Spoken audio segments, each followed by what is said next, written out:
ada di dalam kondisi yang ketakutan, yang kekurangan, itu state kesadarannya sudah pasti bisa dipastikan gitu, Mas. Latar belakang dari kesadarannya adalah rasa kurang, Mas.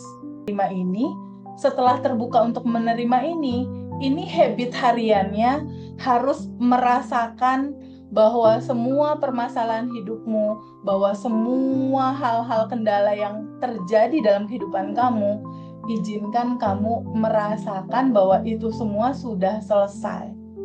Terus bertumbuh gitu. Karena kuncinya di kesadaran itu, Mas Hendra. Ya, Teh. Kesadaran mulah yang membentuk realitamu sebetulnya. Kuncinya di situ sebetulnya. Oke. Hanya dua nih. Kesadaran kamu melihat dirimu dalam kekurangan, atau kesadaranmu saat ini melihat dirimu yang udah utuh.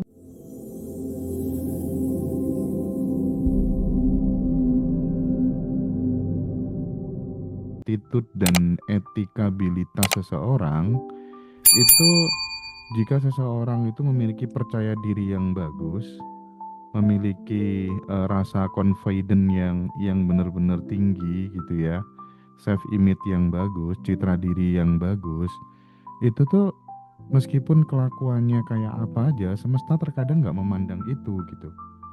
Jadi Ya, penting rasanya bagi kita, bagi TVB untuk menjelaskan kepada kita semuanya bahwa start awal kalau kemudian kita ingin mudah sesuatu ingin terjadi dalam hidup kita, cita-cita yang kita inginkan selama ini mudah terwujud, maka pertama harus itu tadi, bagaimana ini membreakdown tentang self image atau percaya diri, citra diri gitu Teh. ya, Mas Hendra. Terima kasih banyak teman-teman semua. Assalamualaikum warahmatullahi wabarakatuh. Salam sejahtera buat kita semua. Kemarin kita Idul Fitri ya, Mas Hendra. Sebelum Idul Fitri itu ada puasa dulu, lalu Idul Fitri, lalu sekarang bulan Muharram nih, satu Muharram. Sehubungan dengan pertanyaan Mas Hendra tadi, kenapa ya Teh Febi? Banyak sekali teman-teman kita yang terpuruk, jatuh, bangkitnya susah gitu. Sementara seseorang yang kuat dari sisi dia tahu tentang citra diri dia akan stay di gambaran itu. Betul sekali Mas Hendra. Inilah sebetulnya tugas utama dari Mas Hendra dan aku. Tugas utama dari Ngaji Roso dan juga aku di sini gitu ya. Tidak bosen-bosen untuk meng-announce tentang self-concept. Karena that is the key. Itulah kuncinya gitu. Kuncinya itu adalah di kesadaran, Mas. Di titik kesadaran. Ketika di momen saat ini, teman-teman ada di dalam kondisi yang ketakutan, yang kekurangan, itu state kesadarannya sudah pasti bisa dipastikan gitu, Mas. Latar belakang dari kesadarannya adalah rasa kurang, Mas. Rasa kurang dan rasa takut. Nah, padahal sesungguhnya ini nih kuncinya nih, Mas nih. Kuncinya ya. Kita semua harus mengetahui start awalnya kamu, state awalnya kamu, naturalnya kamu, itu sebetulnya kelimpahan gitu. Jadi ini ada diri yang saat ini teman-teman sedang jalanin, kekurangan, ketakutan, keresahan, rasa menderita. Izinkan kamu terbuka untuk memahami bahwa ini bukan kamu. Kamu bukan ini gitu. Sejatinya kamu tuh bukan ini gitu. Nah, sadari lagi teman-teman untuk bisa terbuka pada sebuah kesadaran bahwa aslinya kamu itu kalau di kitab suci, banyak sekali kitab suci menyebutkan bahwa kamu adalah rupa dan gambar Tuhan, gitu. Kalau di salah satu kitab suci. Kalau di Qur'annya kita nih Mas, di Muslim, itu disebut kamu adalah percikan ruhnya. Jadi kamu adalah percikan ruhnya Allah. Kalau di Buddha dan agama di Bali, itu dikatakan kamu adalah percikan Tuhan, gitu. Jadi begitu banyak sekali kitab suci itu menceritakan, Mas Hendra, bahwa blueprint kita, nih catat ya, blueprint kita, aslinya kita, naturalnya kita, bawaan awalnya kita, fitrahnya kita, sejatinya kamu, jauh sebelum kamu lahir nih ke muka bumi ini. Pada saat kamu lahir tuh DNA bawaan kamu tuh udah kesadaran akan kelimpahan gitu. Jika di saat ini kamu merasakan bahwa realita aku belum jauh dari kebahagiaan dan kelimpahan jauh, nah sadari bahwa kekurangan dan ketakutan itu identitas lama kamu. Itu bukan kamu. Jadi ada dua sisi nih Mas Hendra. Ada kesadaran yang melihat dirinya rasanya kurang, ada kesadaran yang sejatinya dia itu kamu berkelimpahan. Aslinya kamu ya ini gitu, berkelimpahan ini. Nah, Mas Hendra dan aku ini nggak berhenti-berhenti ini mengannounce, menyampaikan, mengingatkan lagi kepada teman-teman, kepada keluarga kita semua nih, bahwa ayo balik yuk ke dalam sebuah kesadaran bahwa kamu udah cukup, kamu udah berkelimpahan, kamu udah sempurna sedari awal. Jadi yang membuat batasan bagi semua orang itu begini, Mas. Mereka berpikir bahwa kelimpahan itu hanya untuk orang-orang kaya aja. Kelimpahan itu hanya untuk kriteria orang-orang tertentu aja. Kelimpahan itu didapat sama orang yang sekolahnya tinggi aja. Padahal enggak, Mas. Padahal enggak. Padahal natural kelimpahannya itu, potensi tanpa batasnya itu ditaruh di semua tubuh manusia. Mau dia petani, mau dia buruh, mau dia ART, mau apapun dia gitu. Tugas utama kita itu hanya satu, Mas. Izinkan kamu terbuka. Nah, izinkan kamu terbuka untuk menerima itulah dirimu. Karena kalau teman-teman nggak ngeh, nggak tahu, nggak aware, nggak terbuka menerima, dia tidak akan pernah kamu alami. Gitu Mas Hendra. Jadi ketika kenyataan saat ini masih dalam situasi ketakutan kekurangan, sadari bahwa itu bukan kamu, itu identitas lamamu. Itu kesadaran lamamu dalam kekurangan dan rasa takut, rasa menderita. Itu diri lama kamu. Nah, diri sejati kamu, natural kamu, self idealnya kamu, yang itu adalah fitrahmu, kamu yang sudah cukup, sudah sempurna, sudah berkelimpahan. Mulailah terbuka untuk menerima ini. Setelah terbuka untuk menerima ini habit hariannya harus merasakan bahwa semua permasalahan hidupmu, bahwa semua hal-hal kendala yang terjadi dalam kehidupan kamu, izinkan kamu merasakan bahwa itu semua sudah selesai. Goal-goal kamu, rasakan dulu kamu sudah menerima, baru realita itu akan terjadi gitu.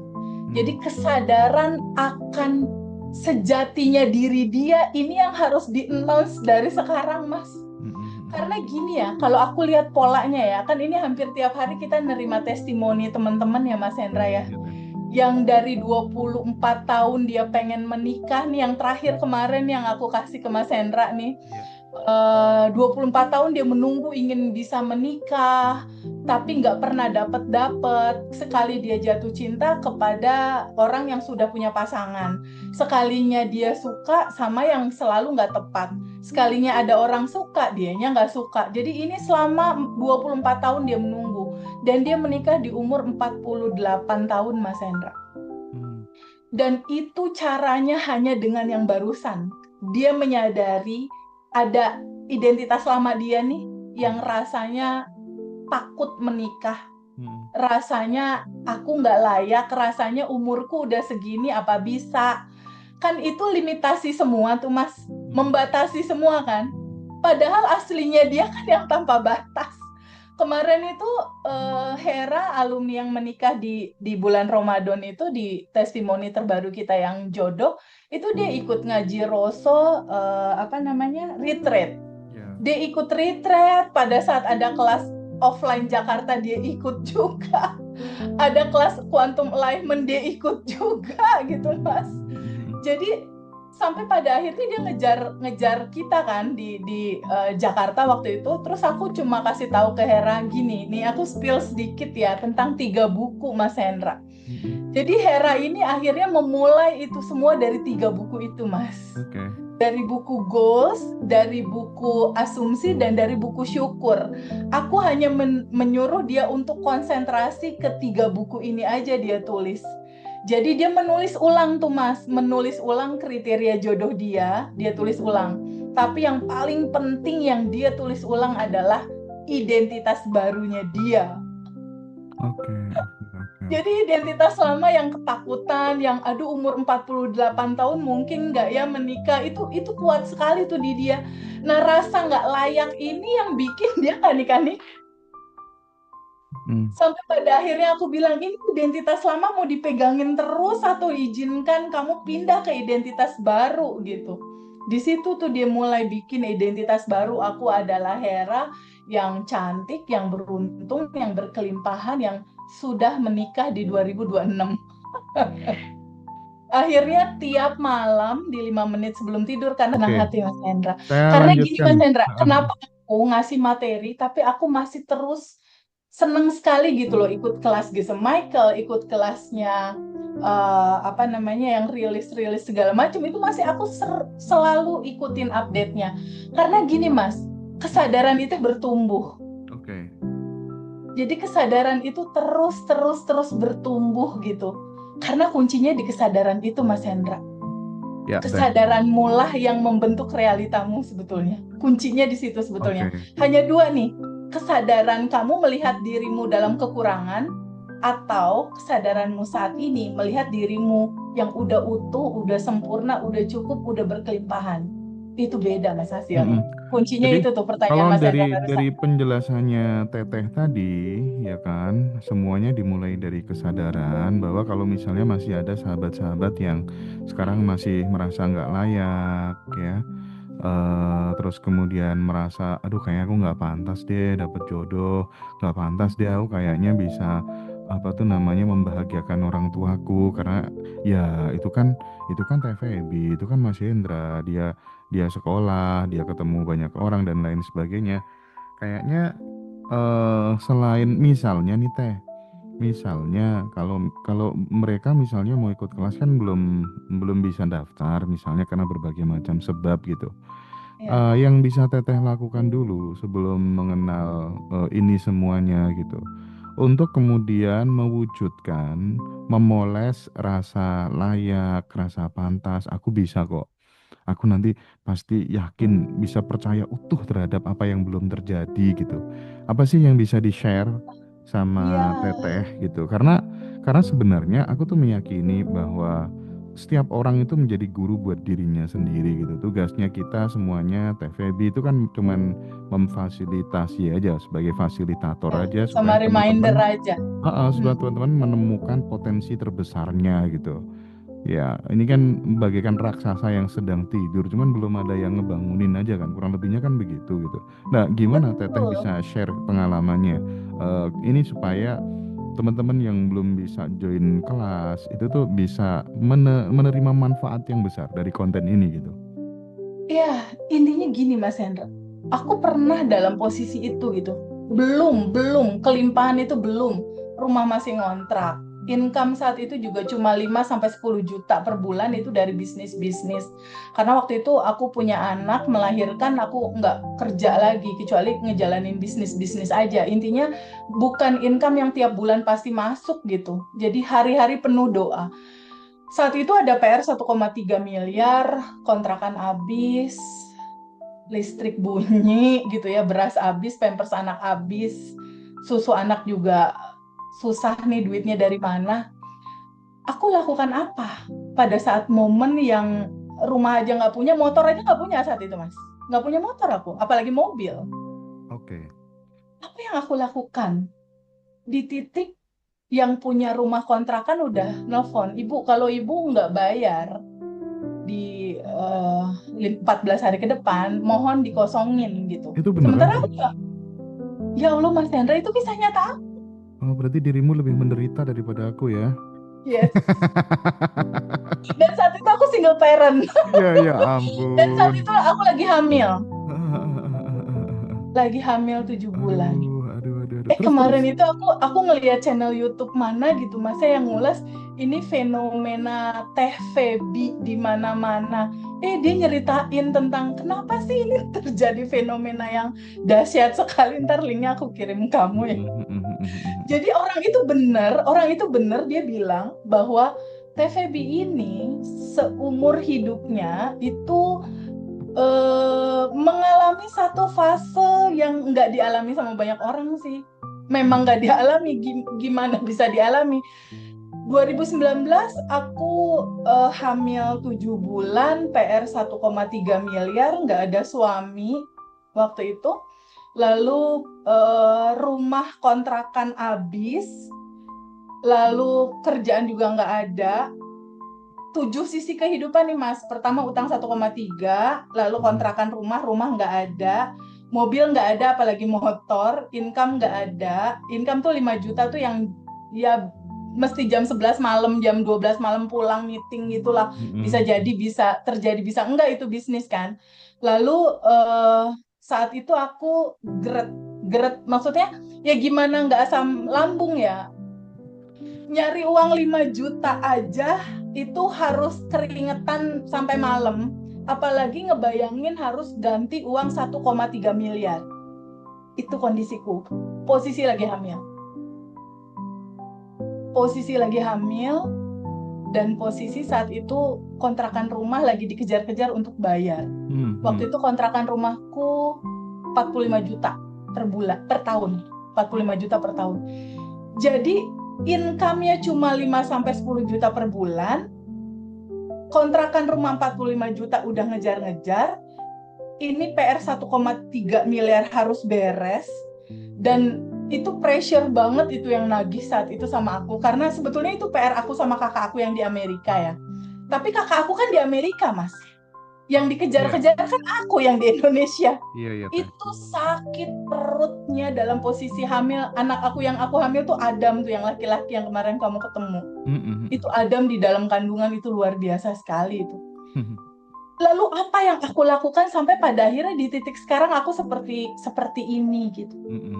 Rumahku udah lebih dari 2 gitu, mobil udah lebih dari 3, income juga udah nggak perlu aku pikirin lagi gimana cara uang itu masuk.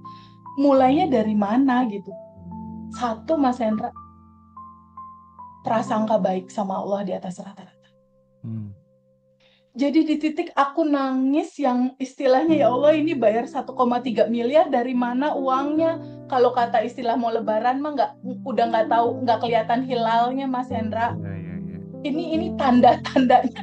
Aku tuh sempet ngegelar sejadah tuh yang nyusruk, bingung, takut, yang ya Allah aku bingung, aku takut, aku resah, aku cemas, aku khawatir, aku lagi hamil, ini kontrakan mau habis, ini PR 1,3 miliar ngejar-ngejar aku terus, aku nyerah, aku bilang gitu.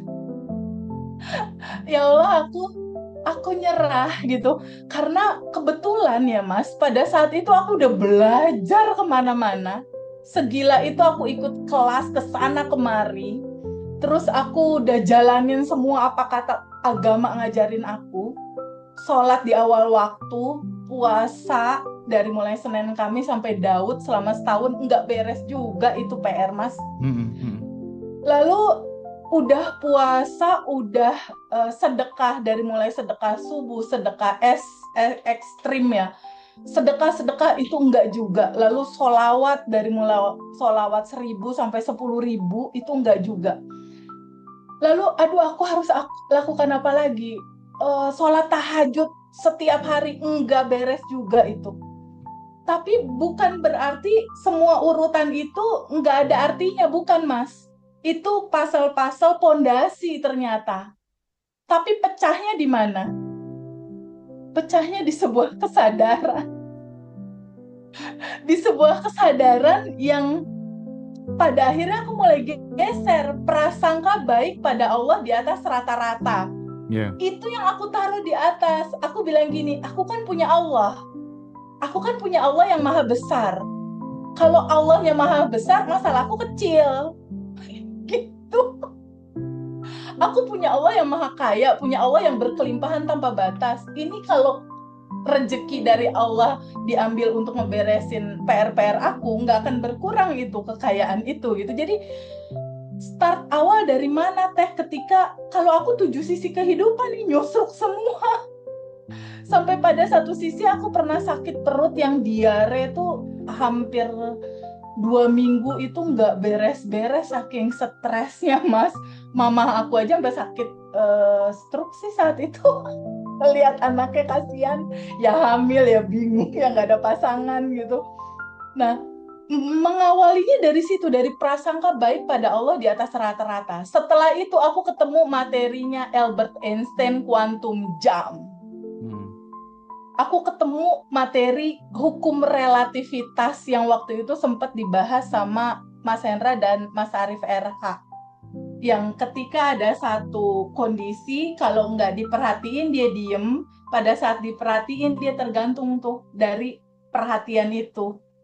Jadi aku ambil materi Albert Einstein itu untuk ngeberesin masalah-masalah aku. Itu 2019. Apa materinya? Kuantum jam. Kuantum jam itu apa? Bersyukur sebelum menerima.